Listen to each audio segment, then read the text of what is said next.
You're about to hear the tones of the NUX Amp Academy Stomp being recorded directly to my computer in the context of a jam track. This is the latest multi-effects processor pedal from the folks at NUX, and there's a lot to showcase in this video, so timestamps will be below. Let's get into it.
Welcome back, folks. My name's Shane. You are listening to the tones of the NUX Amp Academy Stomp. I've got my hands on the latest multi-effects processor pedal from the folks at NUX, and I've got quite a bit to say about this and a few things that you need to know about it. So stay tuned. This video will be not only a review, but also a tutorial covering the basic navigation of the unit, whether we're using the software or the on-screen display here and the controls associated with it.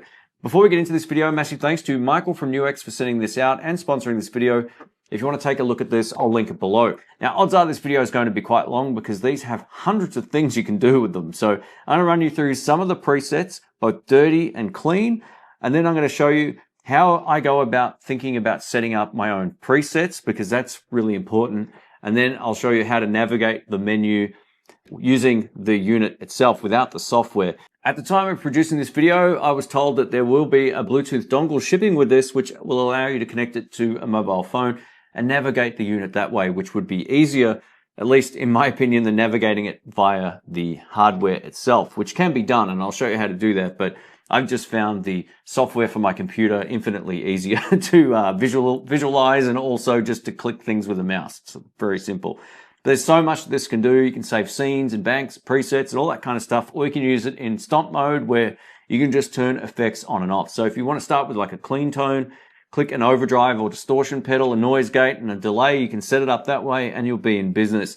This has a tuner. It can be used as an audio interface. It can be used directly out thanks to the left and right outputs on the back to another audio interface or PA system. And that's how I'll be recording in this video. Now, there's been a few bugs with this, which I'm going to talk about at the end of the video, but overall it's performed really well otherwise. And I'll give you a heads up on, I think, the scenario which causes this unit to glitch slightly. It could just be my situation as well. So check out other reviews. I'm sure this will be fixed in a firmware. NUX are pretty good at sort of addressing issues when it comes to things that sort of don't work properly if it's released like this. But this is a pre-release unit, but I just wanted to give you some feedback on my experience with it. Now, this also comes with something really cool. Included in the box, we get this little foot switch here. So if you plan on using the looper that's built into it, yes, it has a looper as well. You can connect it over on this side over here and you'll be in business. This also comes with a MIDI cable as well. Now, I don't have any MIDI devices, so I can't really showcase that, but it gives you an auxiliary in, a headphone out, a MIDI out, and a MIDI input on the back, along with an effects loop. So yeah, as you can see, there's plenty going on the back. One of the things I absolutely love that they've done with this is put the USB-C port on the side rather than cramming it on the back with the rest of the cables. I found this so handy for working on a computer here while I'm doing this particular video. It's nice and easy to hook up a USB-C cable. Guess what? Comes with a USB-C cable as well, so that's awesome. A massive thanks again to Michael from NUX for sending this out. If you want to take a look, I'll link it down in the description box. Let's get into it. All right, let's go through some of the higher gain presets to begin with, and then we'll get over to some clean tones. And I'm playing my Tokai Love Rock electric guitar here. Now, everything's being recorded on screen through my computer here, so you can see that we're on the JCM 800, and this is how it sounds. Sounds pretty great.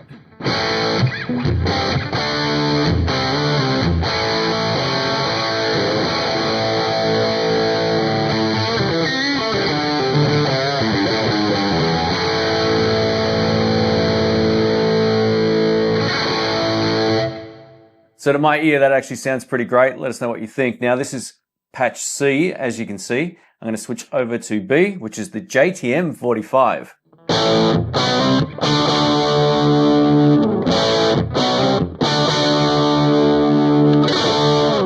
Now that's dead dry. If you like that old school Marshall sound, that's the one.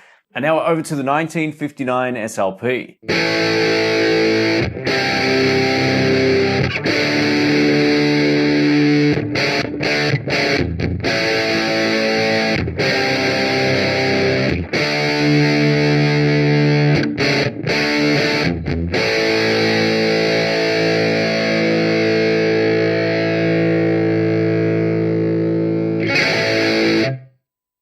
The sustain is great. Let us know what you think. This next one's the SLO 100, which is based on a Soldano. This is great for rhythm or lead stuff, but just know there's no delay or reverb on it by default. Here we go.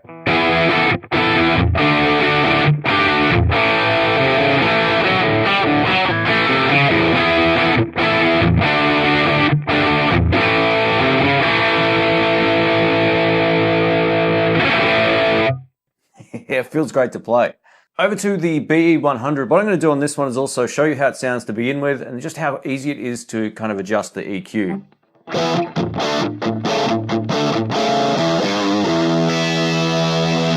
Now to me that lacks a little bit of low end. It also sounds a little fizzy on the top, so I'm just going to bring the presence down. Let's have a look at this.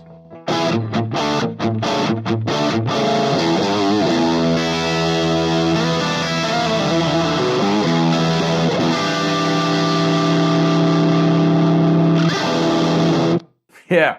All right, over to the dual rectifier, and then we're going to go over to the VH4. Both of these are very high gain, or at least for this old guy. Here we go.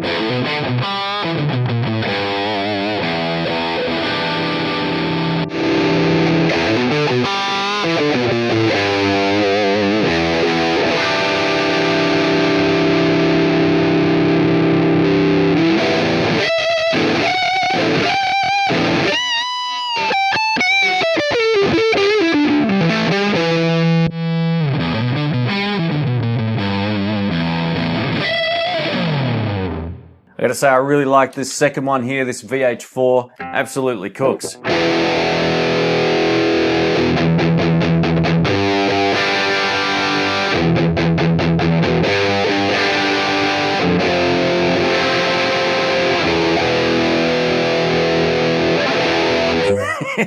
Yeah.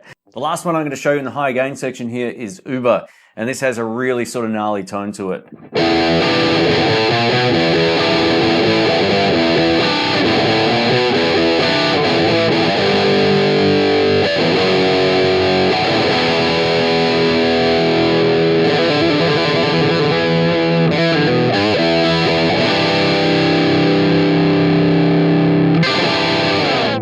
All right, let's try some cleaner tones now. I'm over to my Strat, and this is Tweedy.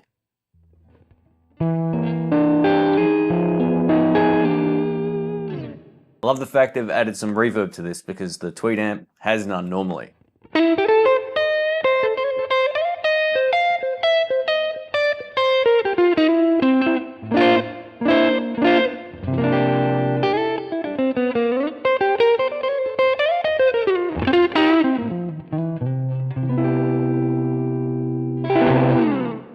All right, over to the 65 twin reverb. Now, I love these amplifiers inherently for their clean tone, but have a listen to this.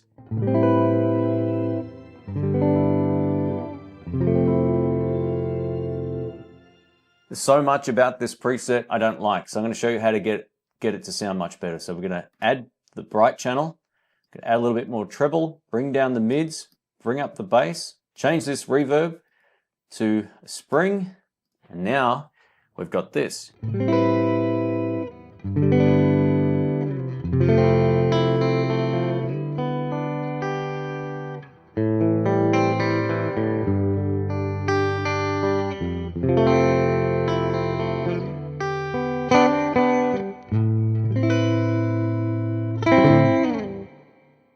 Beautiful. I think that sounds so much nicer.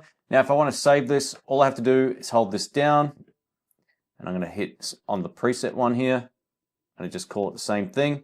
and it will save. So when I go back to this now, it's going to be set up exactly the same. Over to the Vox AC30. Now by default, I don't love the sound of this, and we're going to make some corrections to it. Here we go.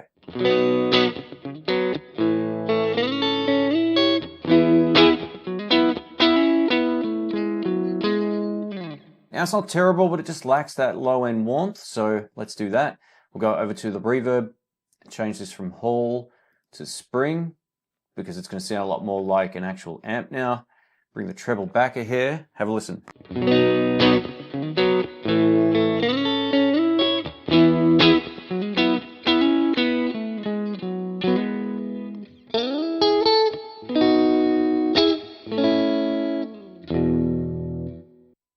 Versus this. See how it's all sort of clunky and clinky, maybe is a better word, or plinky. I don't know what you want to call it, but just lacks sort of girth to the sound. So yeah, you can easily make some quick adjustments here to get them to work. This last one's called Blues Breaker. It's got that classic Blues Breaker sound. So here we go.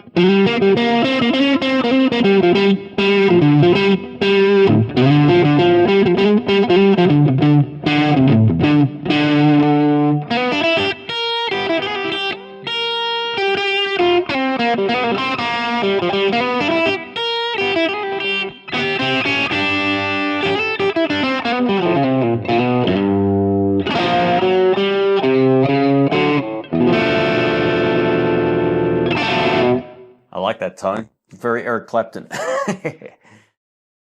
I'm next going to show you how I would use this creating 3 different scenes for one particular bank. Now, this is cool. So we've got scene 1, 2, and 3, and all of them share the same amplifier here, which is the Fender Twin. The same IR settings. You can see where I've got this set, 57, and a Royal 121. And we've got the same reverb, which is a spring reverb. Now, this is the clean tone, or the starting tone here on neck.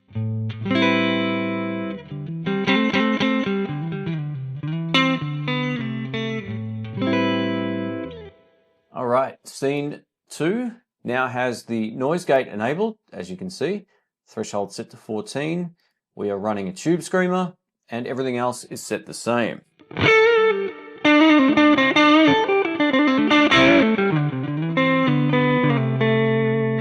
Kind of like my first sort of solo blues tone kind of thing.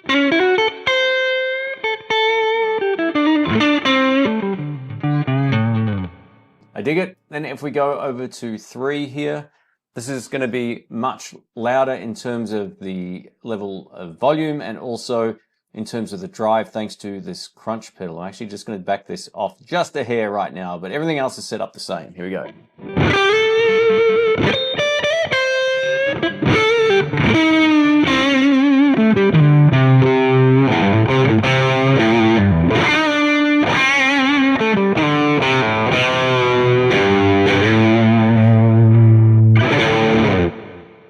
So you get the point. I've basically set up one amp and used it across all 3 scenes. And the way you do this is, say you've got a really great starting tone, you can copy this exact setting over to the next one by hitting the copy and paste option. And then you can copy this particular parameter to scene 2 or scene 3 and then adjust it from there. And that's all I did. So for example, if I was to do this again, I'd copy this to scene 2.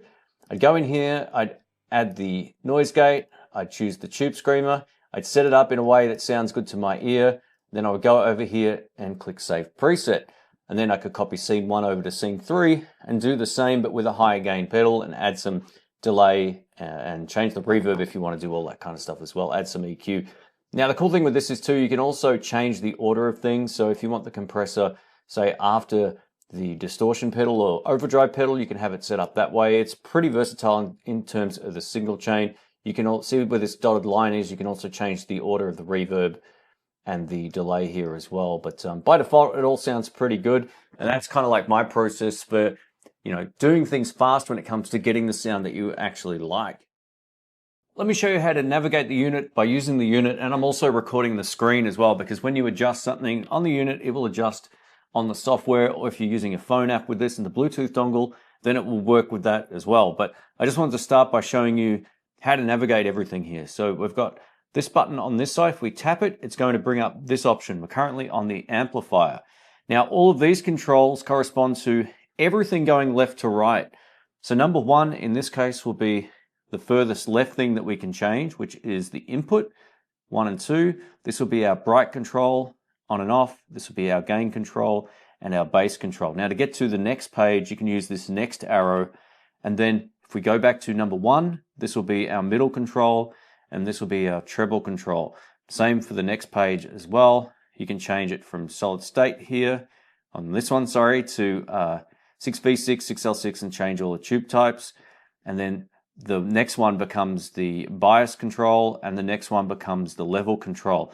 Just remember, you've always got to work left to right with this unit. So now you might assume sometimes that whatever's in line with the item is the control that you use, but it's not always the case. If you've only got something with 2 items, then you go back to the first 1 and 2 dials on the unit. It just takes a little bit of getting used to, but once you work it out, it's pretty cool. To change the amplifier type from a preset, all you need to do is turn this dial right here, and it will allow you to cycle through all the different amps that are built into this, and you can get a good sense of how many there are. There's plenty to choose from, which is pretty wild, and I'll just go all the way back through here until we end up back on Deluxe Reverb. So yeah, plenty there. That's all of them right there. So it's nice and fast, and everything's got a picture on it, which I really like. It helps you to identify the amp visually. So I just cycle through this until I see a Deluxe Reverb, and I know I'm in business. Let me show you how to turn things on and off that aren't actually in your signal chain. So we can go over to the effects panel here and turn on this overdrive, which is pretty wild. Now, if you want to change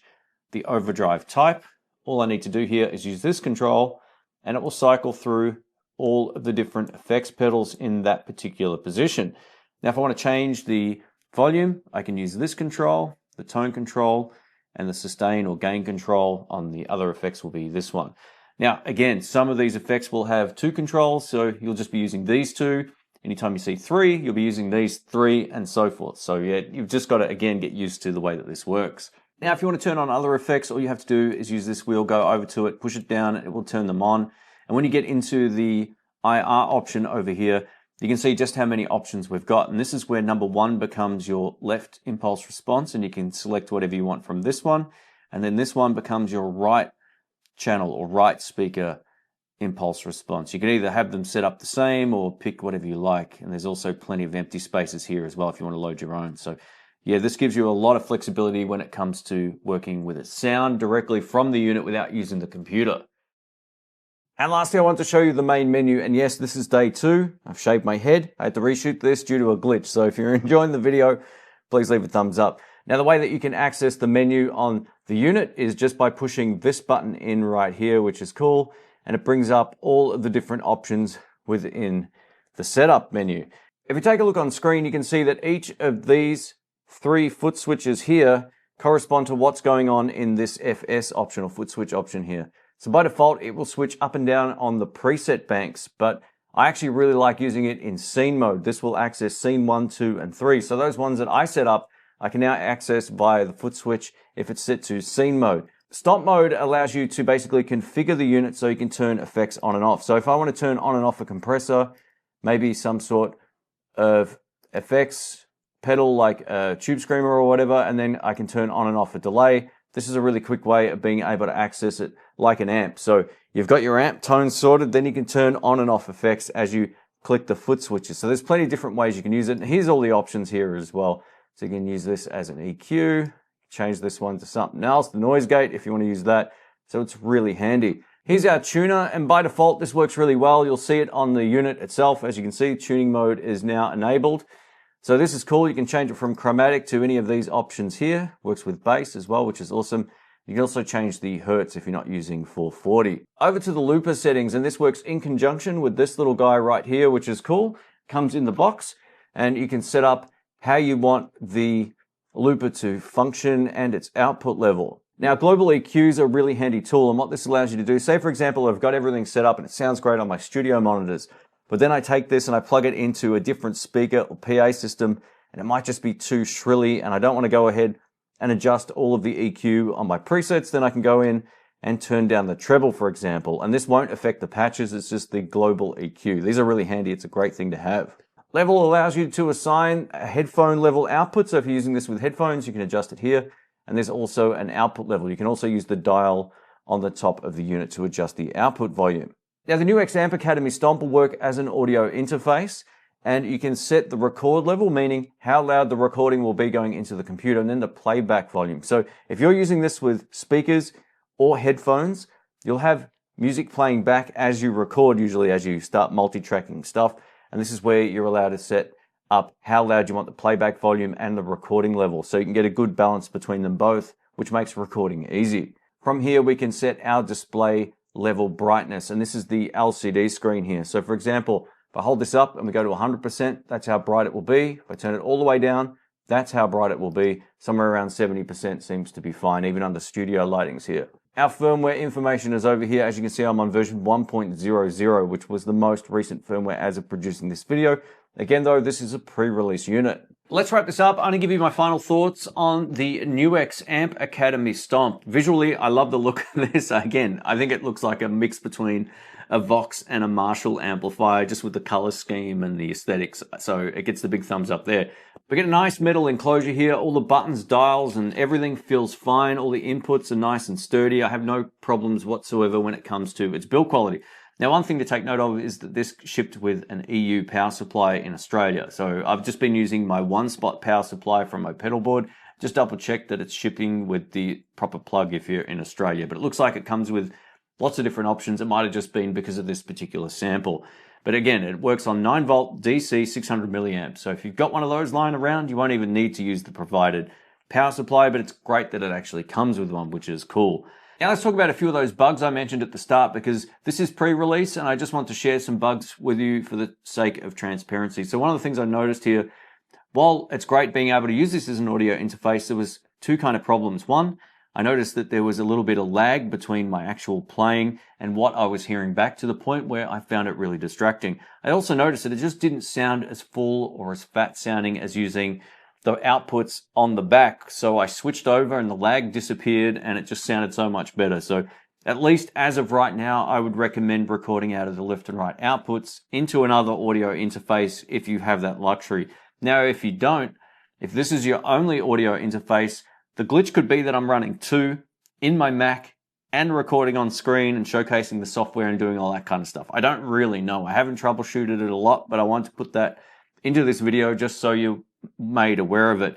What I would recommend is also checking out some other reviews to see if anyone else actually puts pros and cons into their videos anymore, because this was something that I noticed. Another bug which I've also passed on to NUX is that I noticed if I was recording out of the USB-C, the volume would all of a sudden just drop if I didn't play the guitar for a while, and then I would have to switch presets back and forth, and then the volume would come back. So I'm not exactly sure what that was, but I've sent that feedback back to NUX and they've passed it on to their engineering team. Now, that bug may or may not be a deal breaker at the time of launch for you, but I have a feeling, being that I've reviewed so many NUX products, that this will be fixed with firmware in the future. And again, it could just be my sample unit. So check out some other videos as well and make sure that it's not a huge problem. Other than that, when I've just been going out over these two left and right outputs on the back here, I've actually really enjoyed the tones. There's some great tones built into this. When it comes to the amps, tones, and all that kind of stuff built into here, there's plenty for everybody. Whether you play metal, jazz, blues, rock, whatever, it's going to work. The blues breaker tones sounded really great if you're into that sort of old school Marshall sound, but there's, you know, the Fender cleans, the Roland jazz chorus. There's plenty of effects to choose from without there being too many. Sometimes these things can give you option paralysis. You might, you know, if there's 30 delays, what are you going to choose from? So I love the fact they haven't put 30 delays in here. Now, you could argue that more is better, but I would argue that playing guitar is better. So pick one of the 5 or 6 or whatever was in the delay option, and you're in business. It's nice and easy to customize the tones, and overall, yeah, it gets the big thumbs up. But just be aware that I've experienced some issues with my sample unit. And again, this is a pre-release unit as of shooting this video, so yeah, it is what it is. I passed all that feedback back to NUX, but if you're looking for something a little bit different and built extremely well with this metal housing, this might be what you're looking for. A massive thanks again to NUX for sending this out. I will catch you on the next video, and yeah, subscribe, click the bell, all that kind of stuff. Catch you soon.